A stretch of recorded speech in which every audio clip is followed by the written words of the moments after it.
Alright, what's going on, guys? As you saw in the title, we're going to be doing an oil change today on a 2017 Ford Fusion Sport. However, this will apply to any vehicle with the 2.7 liter EcoBoost from Ford, whether it's the Edge Sport, Fusion Sport, Continental, MKX, anything with the 2.7 EcoBoost. It'll probably apply to this, and I'll put the full list of vehicles down in the description. I think even the 3 liter EcoBoost may apply as well. But basically, jack points are going to be here where these big cutouts are. Here, and then in the back also these big cutouts. And then any one of these little cutouts are for your jack stand. But then, as always, give it a slight shake if you do have a 2-post lift. But basically, our drain plug is going to be right here. I have a newer style one that you'd put a 1/4-inch ratchet on. It makes it a little bit easier. There was a twist style one, but I got one of these instead. And I'm not sure how often you're supposed to replace these, but I'll probably do it every couple oil changes, because as I will show you, there is an O-ring, or actually a set around here. And then also, while you're up in the air, give everything a good inspection. Our PTU is right here. Video on that in the future. Transmission's right here. Most of it is covered by the splash pan, but we don't have any sort of leaks that I can see, so that's good. But always give it a good inspection while you're under here. So I actually misspoke earlier. This is a 3/8 drive adapter. I got one in here right now just to kind of show you that it fits there perfectly. But basically, to get this drain plug off, all you got to do is just kind of crack it loose. And then what you can do after that is you can kind of gradually back it off, let a little bit of a trickle come down. Since this is a very big drain hole, if you just pull it out immediately, it's going to shoot, really far back, maybe even past this drain bucket. So just keep that in mind, but other than that, it does come out pretty quick once you do pull this plug out. So we're going to get this out, drain the oil, and then we'll show you what to do next. Alright, so it's only been maybe 20 seconds and we're already getting down to a pretty thin stream. As I said, that drain plug does kind of make for quite a wild ride. I got a little bit on the ground, not too much though. And luckily on these transverse mounted engines, the drain plug is this way towards the back of the car. On the F-150s, I can only imagine this makes a huge mess all over your splash pan. But yeah, we're gonna get this drained, and then as I said earlier, okay, yes, there is one rubber O-ring around this drain plug. So what I'm gonna do is now I'm gonna get this cleaned off while we get this down to a pretty inconsistent drip. And then we'll plug it back up, get it on the ground, and then we'll show you what to do from there.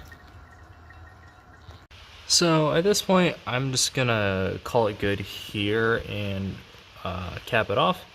As you can see, it's a pretty thin stream and also part in the rain, but yeah, we're gonna plug it up and then we'll get to the filter housing and filling. Now to tighten this up, all you gotta do is just give it I think it's about 1/3 of a turn. It's printed on there, but basically, you see that top tab right there? I'm gonna give it a little bit more of a turn, and it's gonna stop.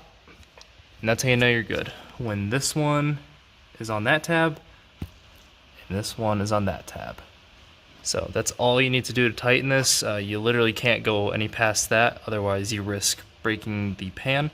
So that's all you need to do to tighten these down. So as promised, here is our oil filter housing. If you have an F-150, just flip your engine kind of like this way.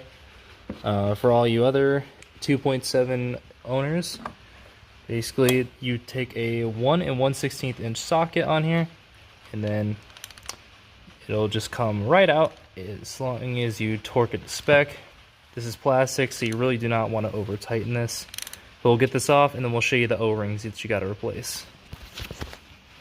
So my filter actually came out of the housing as soon as I pulled this off. But basically, you have 3 O-rings. So you have these 2 right here, and then this This is going to be the hardest one. I don't really have any tips or tricks. Actually, the best way to get these off, I'll grab my little pick tool. Basically, one of these little pick tools, it just helps you kind of get underneath there to pull it off.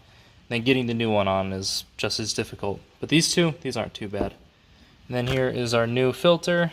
And then whenever you do get a new oil filter, just make sure that it has the new set of O-rings, which ours does. There's all three right there. And then of course our filter. So we'll get these old O-rings off, new filter in, and the new O-rings on, and then we'll get it back to the car. One last detail, whenever you do remove this canister or housing, check these threads. The last one that I had, this bottom or the top part of the thread where it first screws in, that was loose, and part of it is actually broken off. Not sure when that happened, but we got a new one, and we don't have that issue after, I think this is probably the third oil change I've done on this, so about 15,000 miles. So our new O-ring, I actually got that on super fast. Basically, what I do is I kind of have this hook looped with my thumb pressing firmly against it. I kind of bring the end of the pick with the O-ring just over this hump, and then once you get it past the corners right here, then you can just slide it right down. And then to remove it, my car has actually been sitting for about an hour, but I drove for a while.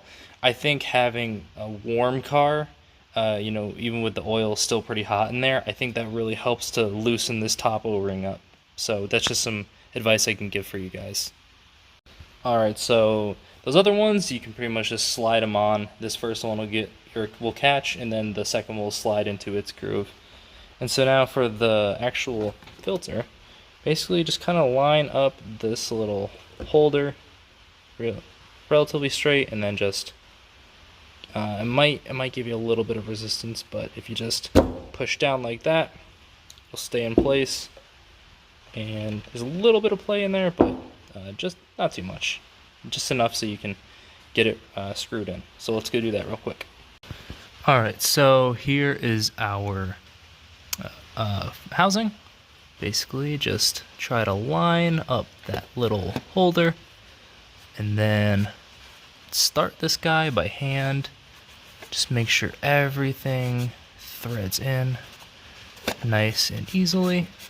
See, it just caught there a little bit earlier, but yeah, you'll know once you get it kind of in there, everything's looking flush, then we can take our ratchet to it. And now once we do get to the bottom, there is a actual torque spec for this, and I forgot to show you earlier, but right here it says, what is it, 24 Newton meters plus 2. That is about, I think, 18.6 foot-pounds, and I torque it to spec each time just because this is plastic and it can break, and you really don't need to over-torque it.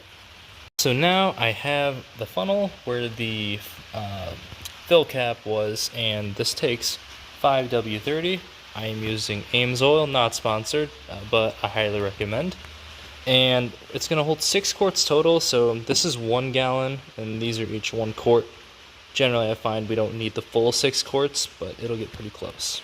So we'll begin pouring, and then one thing to note, dipstick is right here, but what you do want to do with these is you want to wait a good amount, because this is a dual overhead cam engine. There's a lot of timing chains and components like that you just want to wait for everything to settle.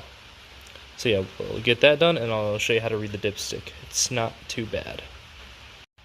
So basically, there is a hole on the left or on the bottom, that is your minimum hole, and then you want to basically go to the other one, which is the max fill hole.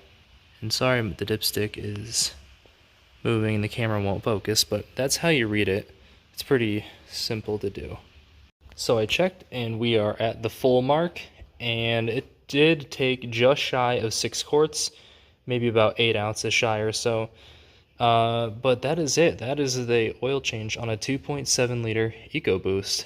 And another thing, if you are running a catch can, this is not a bad time to drain it. I'm not sure how often the intervals are for those. Probably depends on how big it is. But not a bad habit for like maybe every oil change or second oil change.